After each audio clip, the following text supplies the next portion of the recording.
Stripe. Everyone's here this morning, not having to call anybody. You gonna walk? No, I'm gonna go read my Oh, read your meters. That's right, it's the first of the month. I told Don he needs to do the crank the Tesla year-end numbers today. Oh. I let him off the hook last night. Good morning, Tux. You eat your chicken. Everybody's got chicken that wants it. There goes Donnie. Hey! Happy New Year. That's right.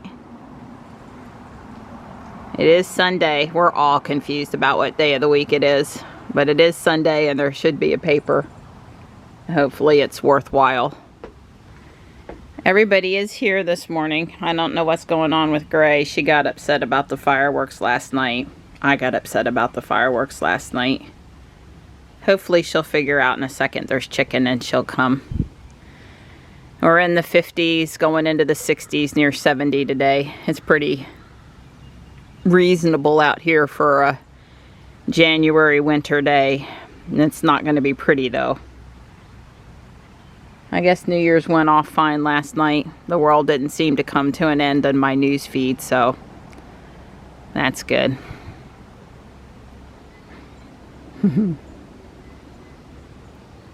Oh, we had some mail too, huh? Amazon something. There she is eating her chicken. Yeah, she really did not like the fireworks last night. We had somebody up that way was shooting them off. I don't think it was that neighbor, but it might have been the neighbor right around the corner, and then somebody off the back side of the garage, so it was coming from both sides of the house. It was so annoying. I would have wished it to keep pouring so they wouldn't do that, but then they just would have done it another night. Tux is up there because two really large dogs came through the yard and chased him, and I came out with the squirt water bottle. I can't tell if somebody was hollering at me or not. I don't know where Tux is now, but I've repaired the tree because the dogs trampled through the tree and pulled a couple of strands loose. So thankfully it's not damaged. And the owners have come and gotten the dogs. One of the orange kitties went and hid way over there by the creek. But now that I know that the dogs are gone, I don't have to worry about calling the cats out to safety and then them coming back again, so that's good. That was a little, I haven't even had my second cup of coffee yet. Well, Marty's back and I gave him a good head rub. Tux is still behind me on the platform. Don and I are going to go for a walk. There's not really anything I can do to coax them out. They're going to come out of their hiding spot when they're ready. Gonna go off the path today, so we could call this a hike. Well, since we have to get back for Dr. Ekberg, no, because we know the established path and how long it takes, and we have just the right amount of time. Well, weren't you in the woods this morning chasing dogs? Yeah, technically. So technically, you're good. Right, I've ran around the house and got my heart rate up several times. She's good. But there's a lot of people out here today for a kind of cloudy, wet New Year's morning, but apparently hiking on New Year's Day is a thing.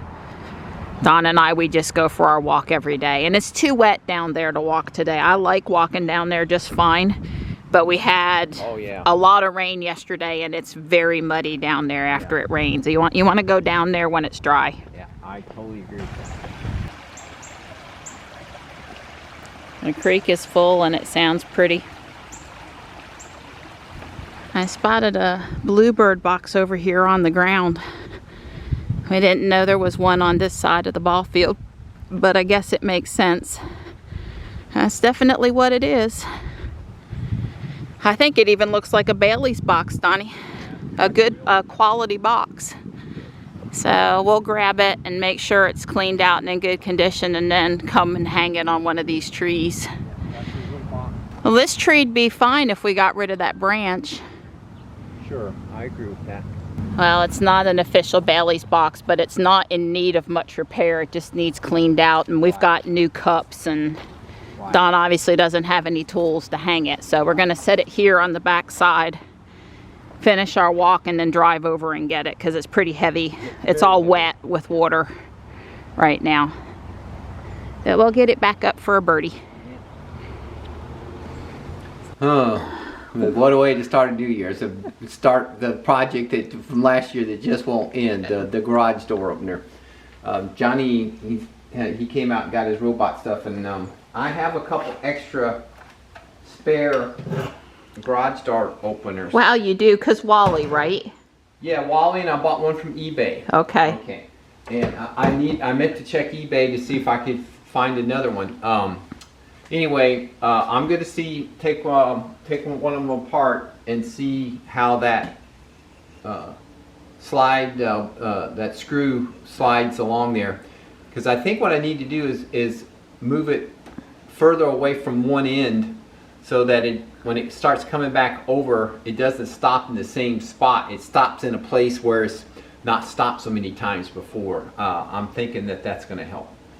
So we'll see. I don't know. Well, we got our walk-in and we rushed into the house to watch Dr. Ekberg live. Right. For the thing we've been participating in, his blood work course. And I have sent off a request for him to actually consult on my blood work, which I've not had drawn yet. But it's a whole bunch of other things, not just the standard panels. And right.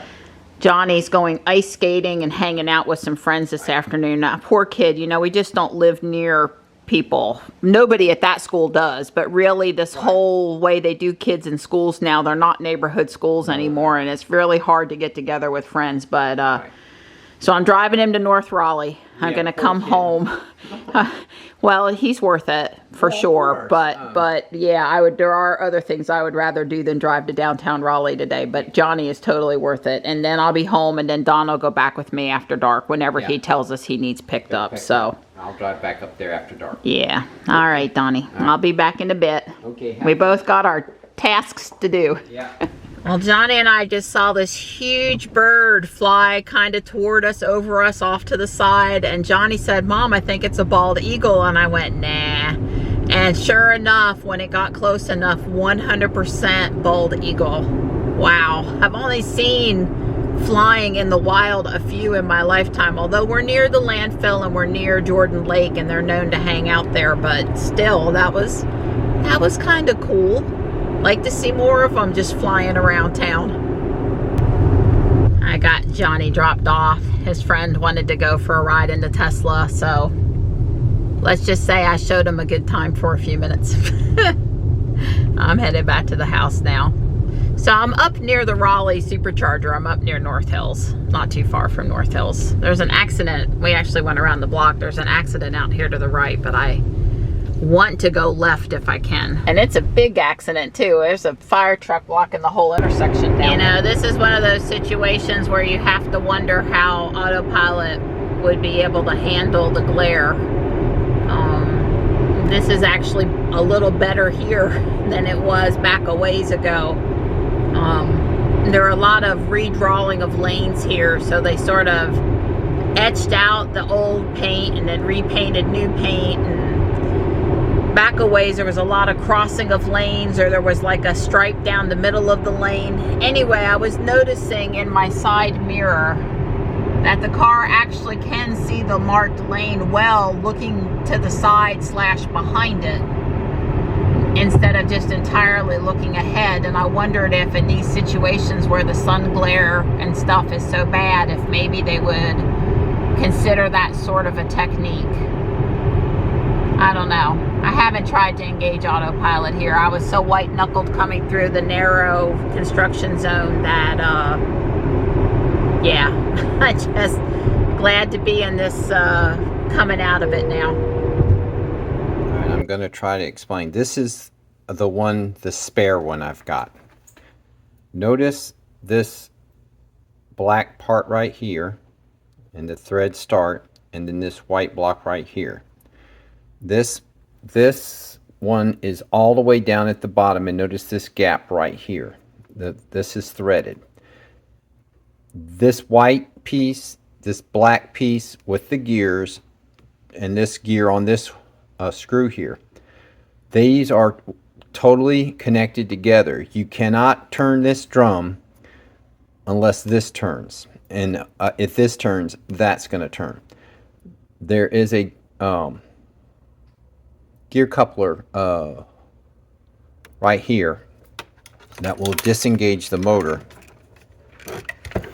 As you can see, it's really tight spring, so the motor can disengage. But again, that just engages the motor to turn this gear, which turns this, which turns the rod. In case you wanted to know, the opening is not round; it's teardrop shape.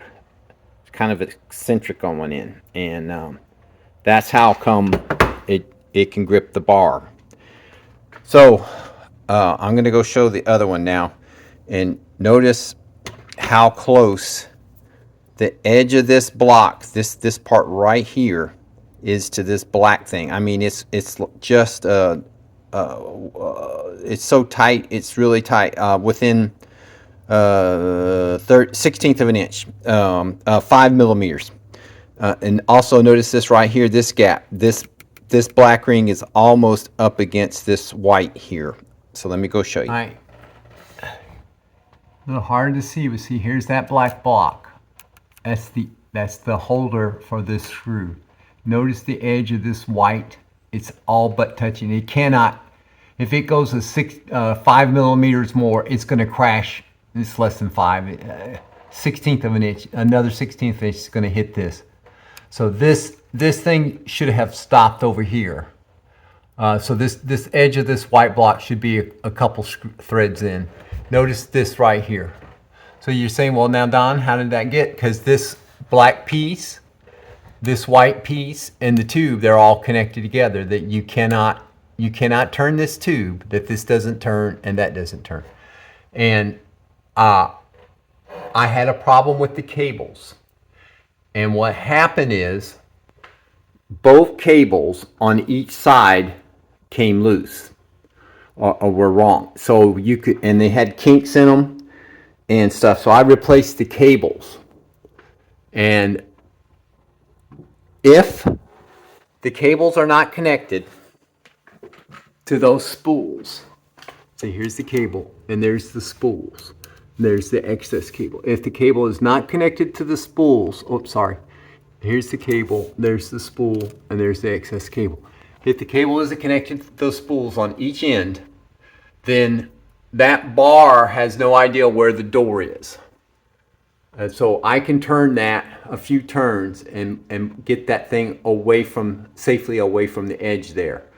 And then hook the cables back up and tighten the cables, and then at that point I will be able to it'll be further away from the edge, and I'll go from there. That's my plan. Okay, as you can see, that's teardrop shape. This is the spool. It slides over the end.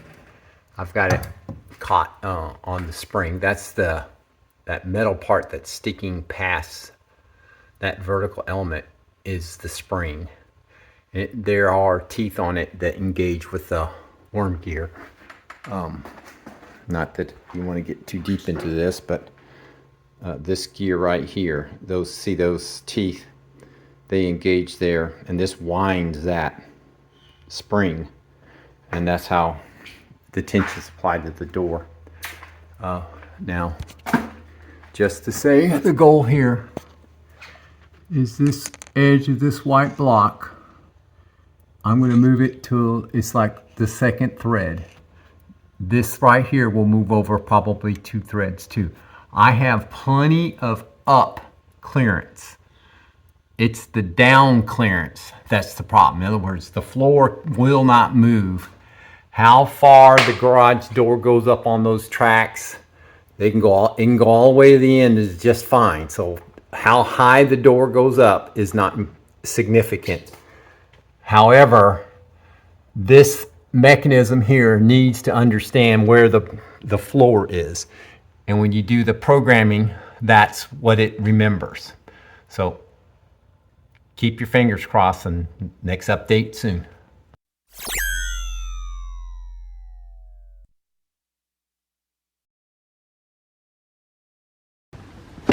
I'm home. Don's still trying to be happy with the garage door. Morris is here now. That's the first time I've seen him since the dog incident this morning.